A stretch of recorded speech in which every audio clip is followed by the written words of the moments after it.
Salutations, listeners!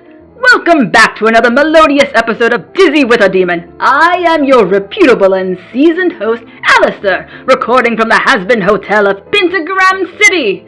Our first episode was one laced with fairy tale whimsy these dreary inferno pits sorely lack, brought upon us by none other than Her Highness Princess Charlotte Morningstar. Our first ever guest, I might add. We barely got to touch on the details regarding her lovely pet project before we found ourselves awash with questions from you, our dear listeners. You might be thinking, Alastor, darling, you can't possibly have a more exciting guest than that. Well, my dedicated listeners, I am proud to say that you are absolutely right. Good job. No, while there aren't as many denizens of the Pride Circle half-assed interesting as Miss Morningstar, I'm afraid we'll have to make do with what we have to work with. But that doesn't mean we can't have a bit of fun with it now, can we? So today, I bring you a guest filled with mirth and mystery, the overworked and underpaid bartender of the Hazbin Hotel, Husker. Fuck. Hey. What the? Good of you to join us, Husker. Look, boss, I don't know what kind of cockamamie scheme you're pulling me into this time, but... Now, no need to be a sourpuss in front of our eagerly awaiting audience. Why don't you introduce yourselves for starters, like a good little pussycat? What is this shit? I was in the middle of serving drinks, doing my fucking job. The one you dragged me here to do. Your job is whatever I require it to be. Now I need this to be your job. Are we clear? Fine. Well, go on. We only have so much time per episode. I'm Husk.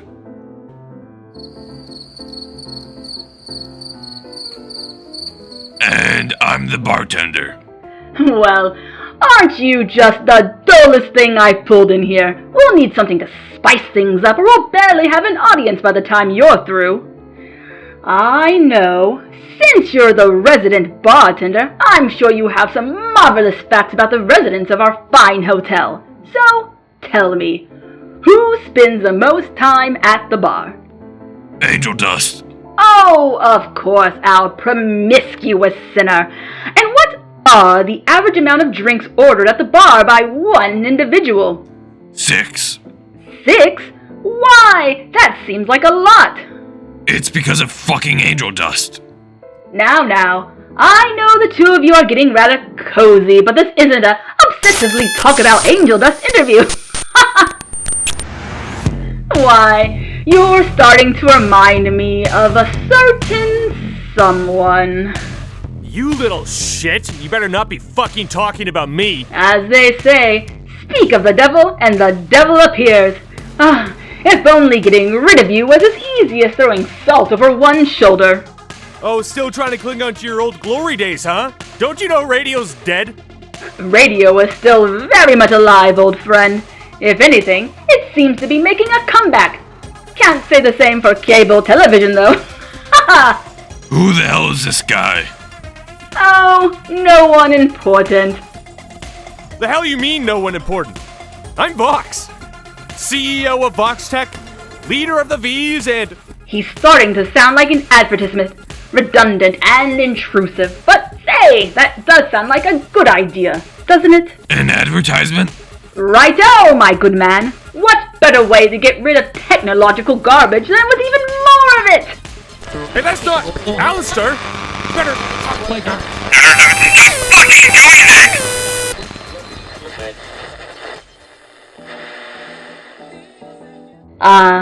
that is much better, don't you agree? Whatever you say, boss. Now it's time for what may just be my favorite part of the show. Listening to yourself talk more. Husker, what did I tell you about being a good kitty? So sorry, boss. Water under the bridge, my good man, and let's not speak of it again. Now, next up is our listener advice column, where we get fun little questions from our viewers and expose their hardships and darkest secrets for all the world to see. I do love the scent of futility in the morning, don't you? But it isn't as if my dedicated fans aren't going to get anything out of it.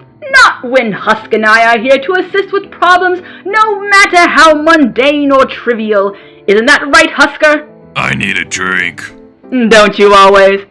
Our first question comes from Dickie. Dear Alastor, how do you get over an immense hatred of someone who supposedly didn't, quote-unquote, intend to hurt you? This ought to be good. Currently, I'm struggling to let go of someone because they knew my fear of abandonment and yet still abandoned me.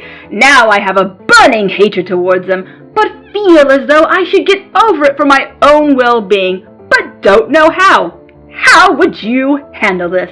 Well, my dear Dickie, first of all, I feel as though there's more to the story than meets the eye. If this person abandoned you, it typically means you don't ever see said person again. So how do you know they didn't, quote-unquote, intend to hurt you? Listen, I got this one in the bag. Shit is complicated. If you hate them, you hate them. But ask yourself this. Why do you need to get over it? Yes, that is a splendid question. Is this person a friend? A lover? A family member? Are you attempting to salvage something? Don't let them take all your energy, kid. Precisely! Just brush it off like I do with a certain silly, square-shaped idiot. Now, on to our next question. This one comes from a listener named Ozzy. Dear Alastor, my mom and I had a terrible fight a few days ago. During this fight, she threatened to kick me out of the house if I didn't... Damn, stop. How many problems do these people have? That's the point of an advice column, Husker. You should know. Doesn't everyone come to the bartender to sort out their woes and whatever's left them bereft at life at the end of the day? This should be nothing to you. Yeah, except no one gives a damn about the bartender's advice. Continuing, she threatened to kick me out of the house if I didn't stop dating Holly. Holly is my first girlfriend. I am also a girl. My mom has always said that she wasn't against gay people, but it feels like she is targeting Holly only because she is a girl. My mom has never had a problem with any of the guys I've previously dated. What should I do in this situation? Well, Ozzy, frankly, it's none of your mother's business who you decide to date. If she's threatening to kick you out, just pretend like you're not dating Holly anymore. Exactly. Though there is an argument to be had about hiding who you are versus staying true to your ideals, I'd say there is as much to be said about keeping the peace, so to speak. While I myself would never outright lie to my dear mother, there are times where a little white lie or two was necessary to save her dear little heart from, well, things she was better off not knowing.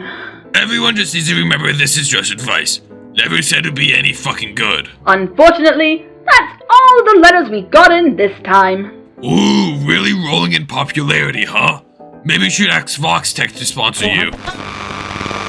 Hey, I was joking! And that is all the time we have for the day, my good fellows. Tune in again some other time to Dizzy with a Demon and meet more fabulous guests on our brand new radio show. Farewell!